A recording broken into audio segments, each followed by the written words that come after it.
In my last life, my wife, Sophia Hayes, told me she wanted a divorce because the one that got away was coming back to the States. She offered me $100 million as a settlement. I refused.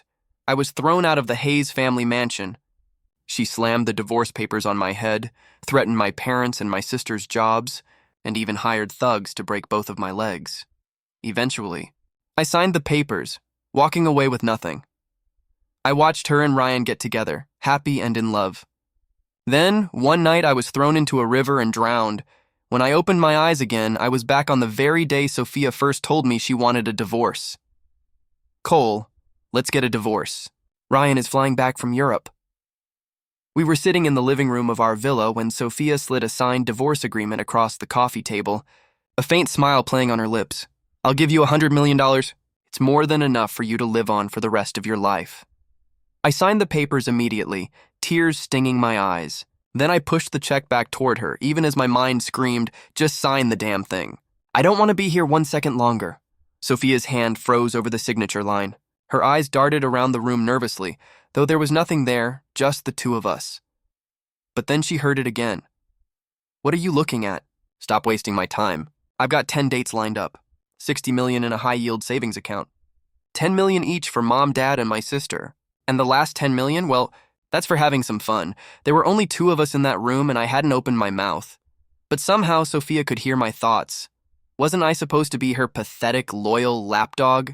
Why the sudden change? Or did I know something she didn't?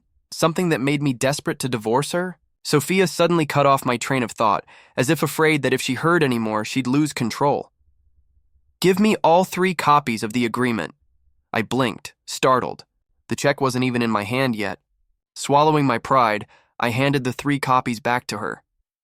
This wasn't the first time Sophia had asked for a divorce.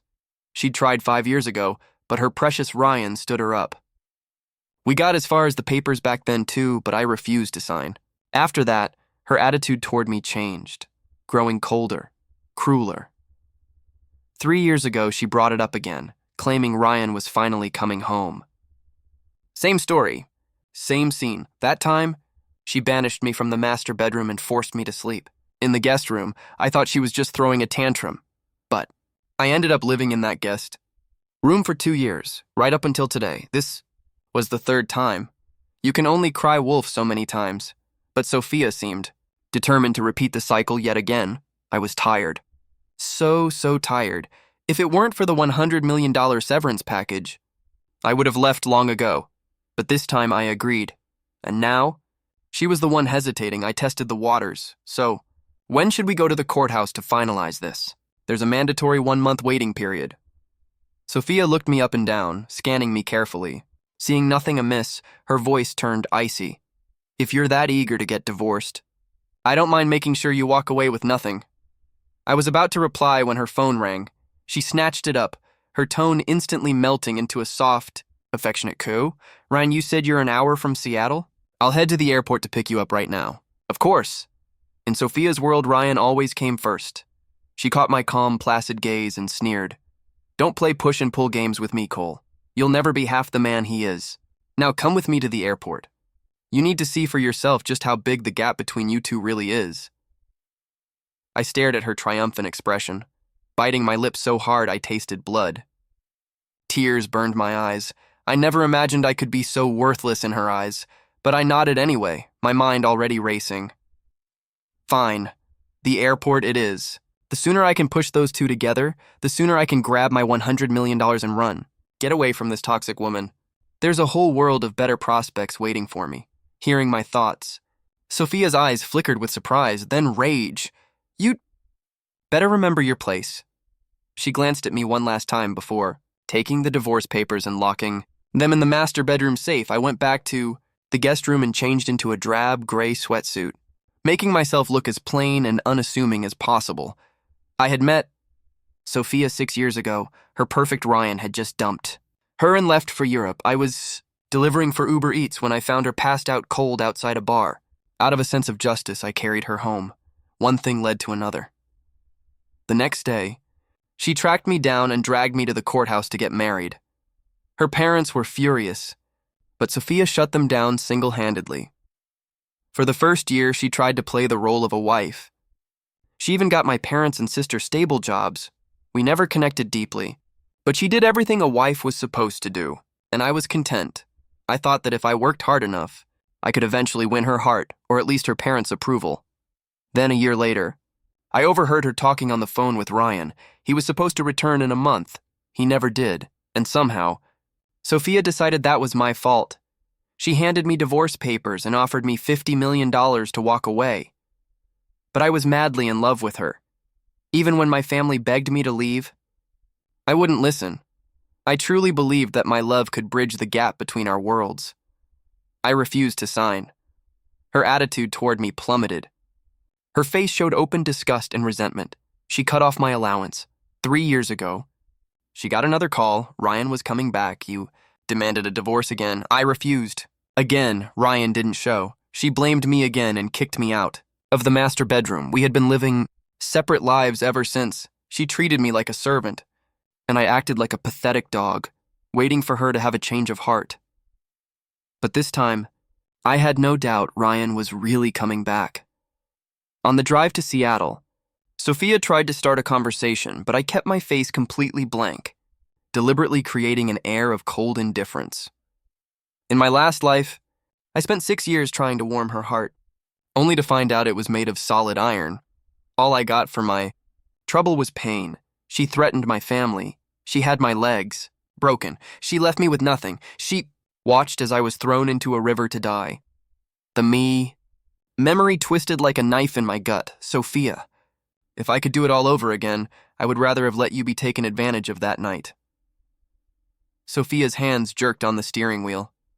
The car behind us swerved violently. The driver got out, ready to yell. But after seeing Sophia's face and the expensive car she was driving, just muttered a few curses and drove off. Sophia, I've missed you so much. Ryan Crawford's face lit up as he pulled her into a tight, possessive hug. They held each other like lovers reuniting after years apart. Unlike last time, I just stood there a good distance away, looking completely indifferent. I timed them. They held on for almost 3 minutes. Finally, Ryan looked at me. You must be Cole. I felt a surge of contempt, but kept my voice neutral. Rye, man. I'm Cole, Sophia's soon-to-be ex-husband. I gestured between them. You two haven't seen each other in years. I bet you have a lot to talk about, right? I turned to Sophia. Saf, I just remembered my buddy Mark needed me for something. I'm going to take off. You two catch up. Go on, you snakes. Get it over with so you can't hurt anyone else. I turned to leave, giving them space. Hearing the word snakes, Sophia's face flushed with anger. She spun on me. You think you're being so magnanimous, don't you? Trying to get my attention? Is that it, Cole? Your little games are pathetic. I will divorce you, but not right now. Her words cut like knives. It hurt. It really hurt. 100 million is on the table. I divorce you this very second. I forced a humble tone. Sophia, I just see things clearly now. I'm not good enough for you. Seeing Ryan just showed me how massive the gap between us really is. Sophia froze. Stunned, Ryan's lips curled in a smug little smile. He clapped me on the shoulder. Hey, don't sell yourself short. Cole, you've got a lot of room for growth. Don't waste your breath on him, Sophia snapped. Shoving me into the passenger seat, she turned back to Ryan. Ryan, I'll take you home first. I stared at her baffled. Before, she could barely stand to look at me. She probably wouldn't have noticed if I dropped dead at her feet. On the drive, Ryan chattered on about his life in Europe. I tuned him out, trying to figure Sophia out. Finally, I reached one logical conclusion. Sophia must have hit her head on something hard. The car screeched to a halt. Sophia slammed on the brakes and pulled over. She pointed at me. Get out! Ryan's face flashed with triumph, but he faked concern. Sophia, come on. I'm sure Cole didn't mean anything by it. Let him off the hook this one time. You don't have to defend him, Sophia said coldly. He brought this on himself.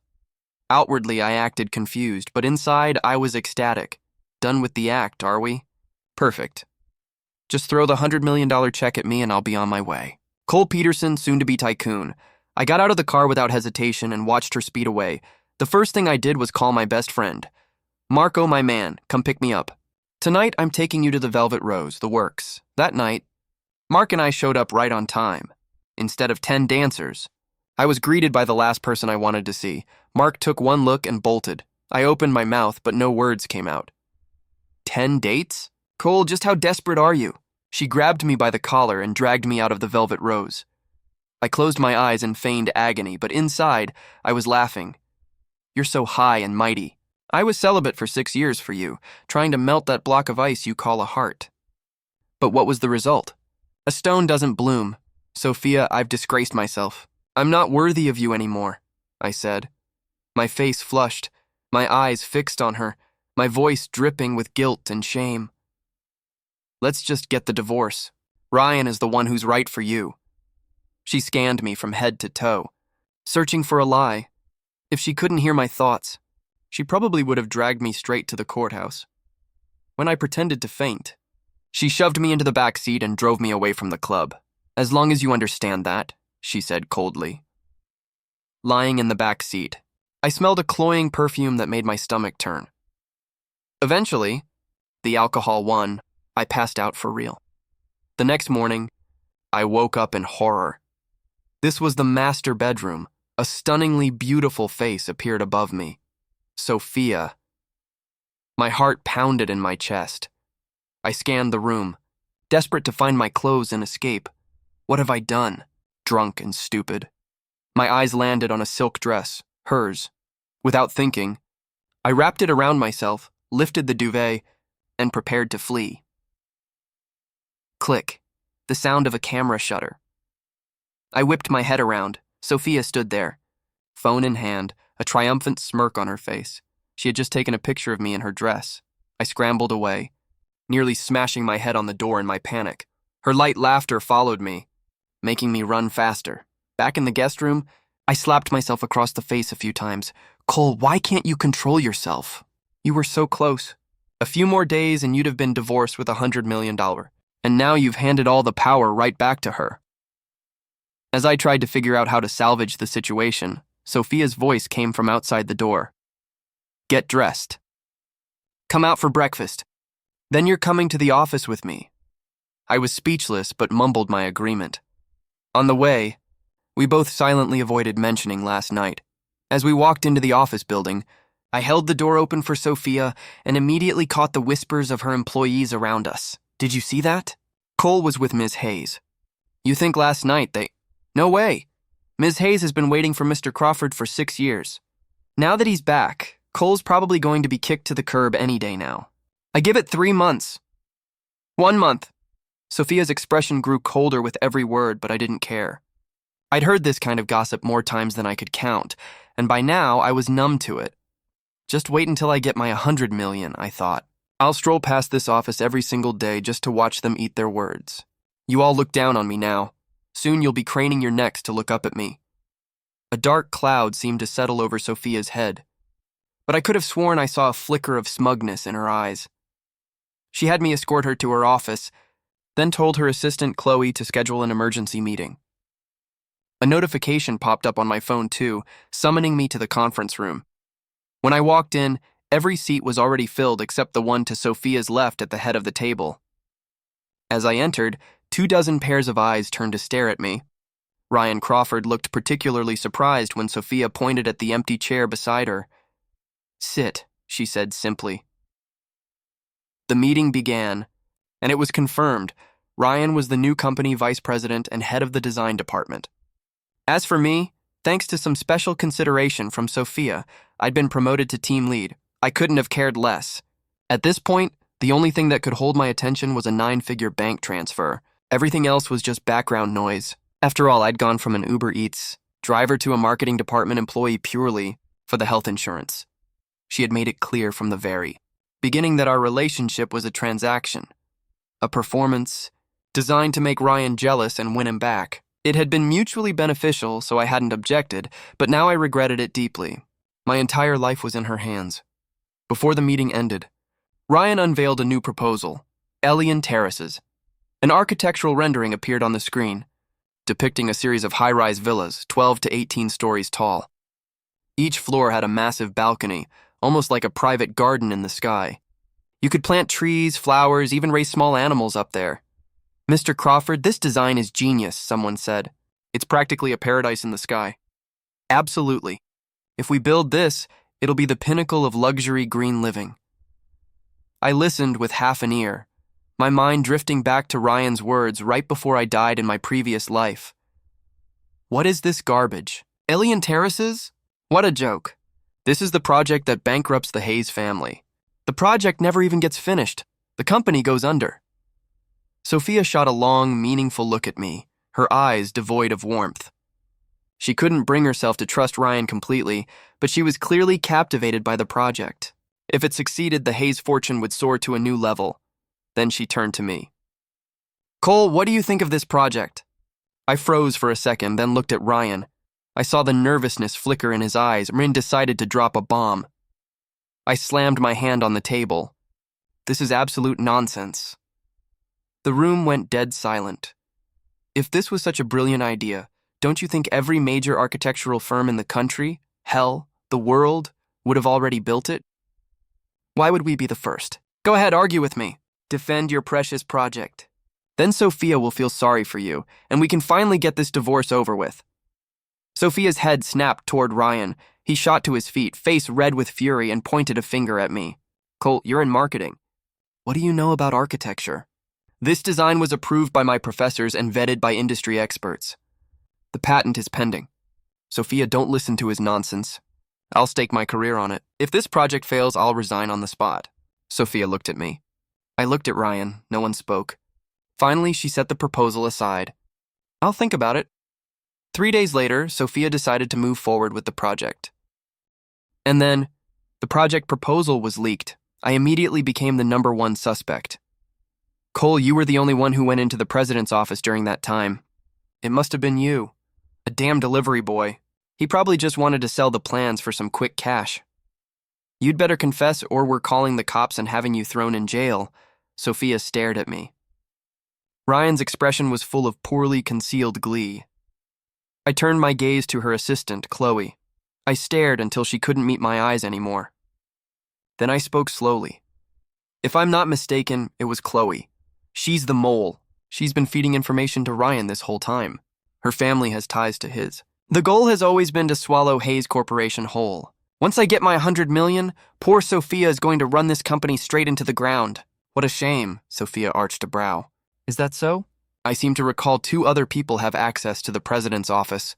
Chloe suddenly looked panicked, her body trembling slightly. Kevin, another assistant, stepped forward, pointing at me. Ms. Hayes, besides Cole, no one else entered your office during that period. With his confirmation, the accusations grew louder. Even a saint has his limits. I pointed at Chloe, then at Sophia. And what are they? Invisible? Might as well vent some of this frustration while I have the chance. Kevin shot me a hateful look. Are you suggesting Ms. Hayes or Chloe would do this? Chloe's loyalty to Ms. Hayes is beyond question. We've all seen it for years. In my opinion, it was Cole. Weird things started happening the moment he joined the company. Sophia glanced at Chloe, then turned back to Kevin. Pull the security footage. We'll all review it together, she ordered. I was speechless. Honestly, I'd been ready to just take the fall, but these people were relentless. I slumped onto a stool and waited for the show to start. Kevin left to get the footage. Chloe looked like she was about to break into a sweat.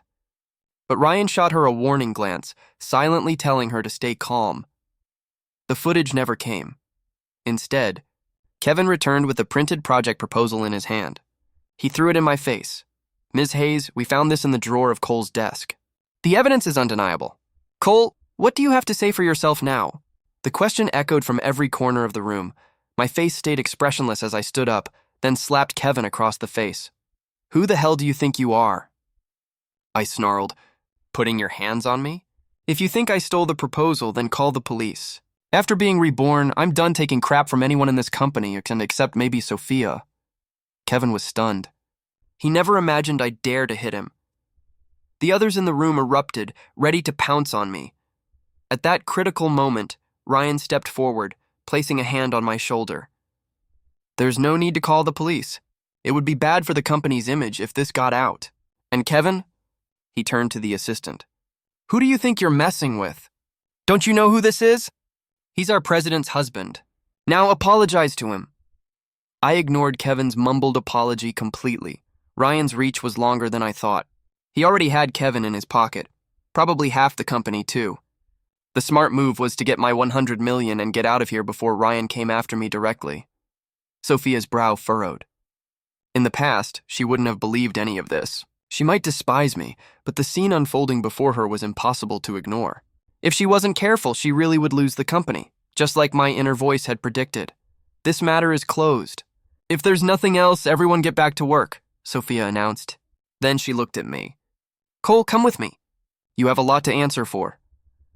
I followed her out of the conference room and out of the company building entirely. She stopped on the sidewalk, her expression a complex mix of emotions. Cole, are you really this desperate for a divorce? I didn't answer at first. In my last life, she had thrown me out of her house. She used my family to threaten me. She had my leg broken. She left me with nothing but the clothes on my back. What use do I have for a woman like you? I said at last. After we divorce, it'll be perfect for you and Ryan. We're worlds apart. I'm just a delivery guy. I was never good enough for a CEO like you. But Cole, we've been married for 6 years. I don't want to just throw that away, she said, her voice softer than I'd heard it in years. I know I haven't been able to let go of Ryan, but I've been thinking clearly lately. You're the one who's right for me. I knew what she was really saying. After spending more time with Ryan, she was finally starting to see he wasn't the perfect man she had built him up to be. But something was wrong. The timeline was off. She wasn't supposed to have this revelation yet. You don't have to explain anything to me, I said flatly. We've already signed the papers. All that's left is a trip to the courthouse. Sophia seemed to realize how determined I was. She was silent for a long moment before letting out a self-deprecating laugh. Help me with one thing, she said. If you do, I'll agree to the divorce and give you the 100 million. How about it? I thought for a moment, then nodded. Anything to get the divorce finalized. In that case, let's go get dinner first, she said. We can talk about the details over a meal. We hadn't eaten out together in over 3 years. Sophia was always working late, and I knew she had a sensitive stomach, so I had learned to cook easy-to-digest meals for her. I'd always leave the food at her office door for Chloe to deliver, too afraid of her anger to face her myself. But in this life, her stomach problems weren't my concern. The moment I agreed, her phone rang. Ryan's voice came through the receiver, asking her to dinner. Sophia looked at me, then told him, No. You could go with Rye. Her icy glare cut me off, and I swallowed the rest of the sentence. When the waiter handed us the menus, I watched as she ordered over a dozen dishes, all seafood, and I'm allergic to seafood. As I sat there, not touching a single bite, she finally seemed to remember. You're allergic to seafood. Why didn't you tell me? I was beyond words. I had told her. She just never cared enough to remember. Leaving the restaurant, my mood was heavy. The favor Sophia wanted was simple. She wanted me to find proof of Ryan's crimes. Before I died in my last life, Ryan had gloatingly confessed everything to me. But most of those crimes hadn't happened yet in this timeline. I needed someone to watch him, and I understood why she had come to me. I was a small target. Ryan would never see me as a threat, but who could I trust with this? Just then my phone rang. It was Mark. Cole, you gotta get over here, man. Our buddy Gator just won $2 million in the lottery. A plan clicked into place. Marco, listen to me, I said. You need to keep Gator there for 20 minutes, whatever it takes, and get his phone away from him. After hanging up, I turned to Sophia. Can you give me a ride to the Sunset Commerce Center? It's urgent. She looked surprised, but nodded. Let's go. The usual 20-minute drive took less than 15. The moment I got out of the car, a figure charged at me. Behind him, another man shouted, Cole, stop him! Stop Gator! I reacted instantly, grabbed the knife from the charging man's hand, pinned his arms behind his back. Mark ran up and helped me wrestle our friend Gator under control. Gator's eyes were bloodshot and he was screaming. Let me go. I'm going to kill that scammer! I've got nothing left, as my house, my job, it's all gone. I looked at Mark, who quickly filled me in. Gator, after learning he'd won the lottery, had tried to buy a house with cash.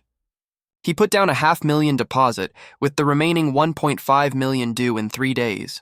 The whole thing had been a scam, and now he was out the entire deposit. Gator, calm down, Mark pleaded. You're not just living for yourself anymore. You have your mom, your wife, your son. We can help you through this. Cole and I are your best friends. Gator's eyes, which had brightened for a moment, dimmed again. He knew Mark was just trying to make him feel better. He knew about our financial situations. I sighed and pulled a bank card from my pocket, pressing it into Gator's hand. "There's $2 million on this card," I said. "If you do this one thing for me, the money is all yours.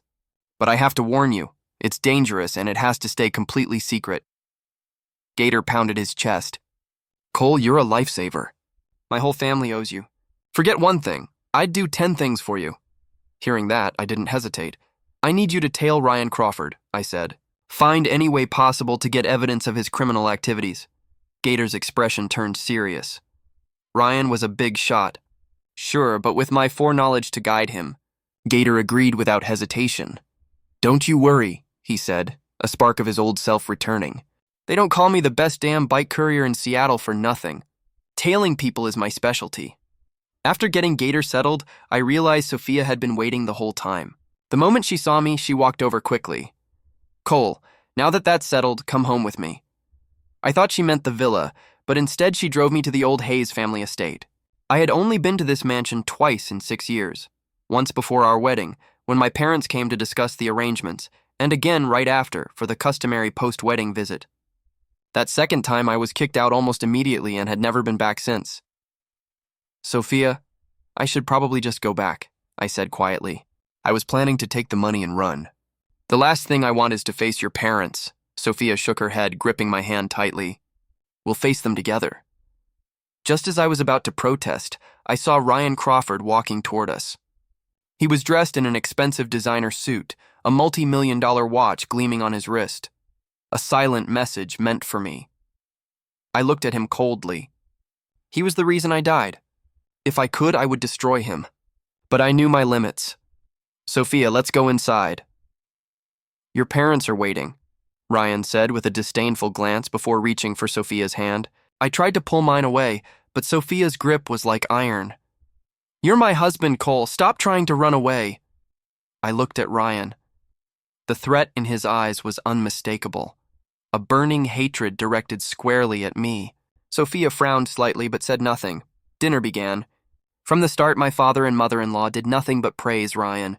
I tried to play along, subtly nudging Sophia and Ryan together, but every single time, Sophia blocked my attempts as though she could read my mind. "So, Ryan, you're not planning on leaving this time. That's wonderful. You and our Sophia should spend more time together," my mother-in-law cooed, gazing at him like he was the perfect son-in-law. "He's the VP at the company now, dear," she added. "They'll have plenty of opportunities to connect."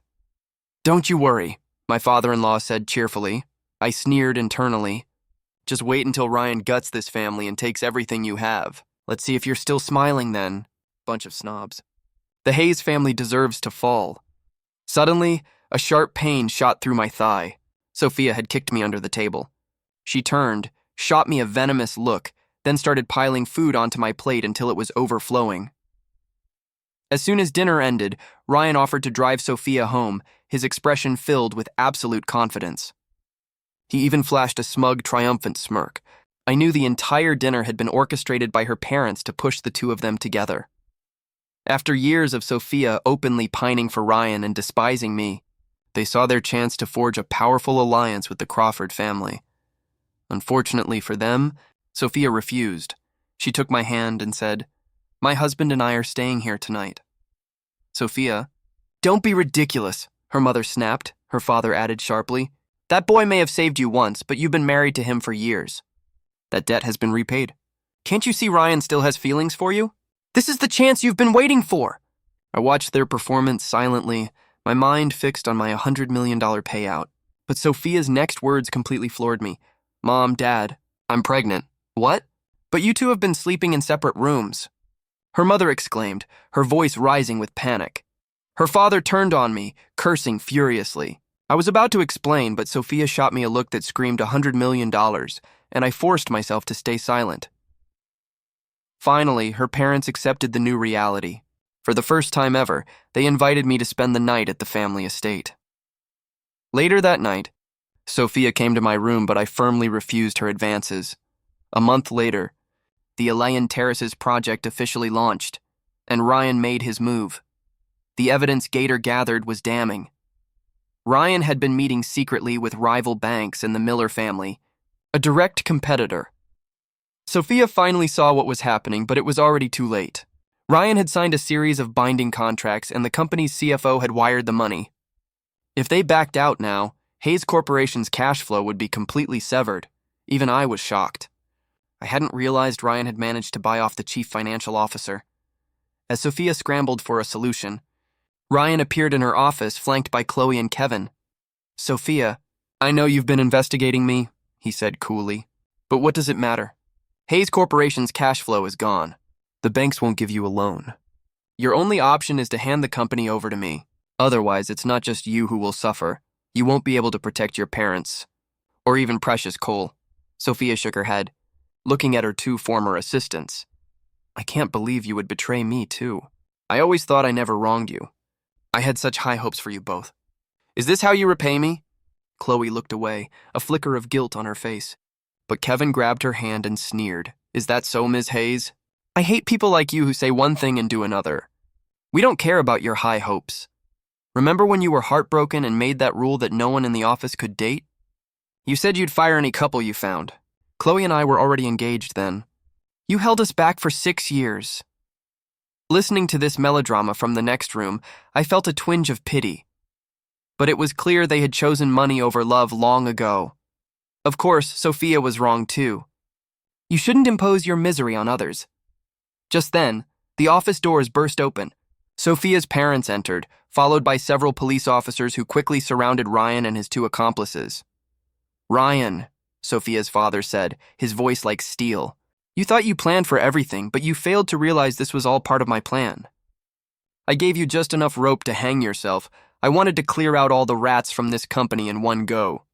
Corporate espionage, kidnapping, and that sexual assault charge from your time in Europe. I think you'll be spending the rest of your life in prison." Chloe and Kevin dropped to their knees, begging for mercy, but Sophia's face was ice.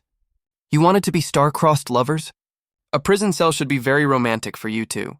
As the police led them away, she looked around, but I was gone. She started calling my phone frantically, but it was as if I had vanished. Then she remembered something and rushed home. At the villa, all my things were gone.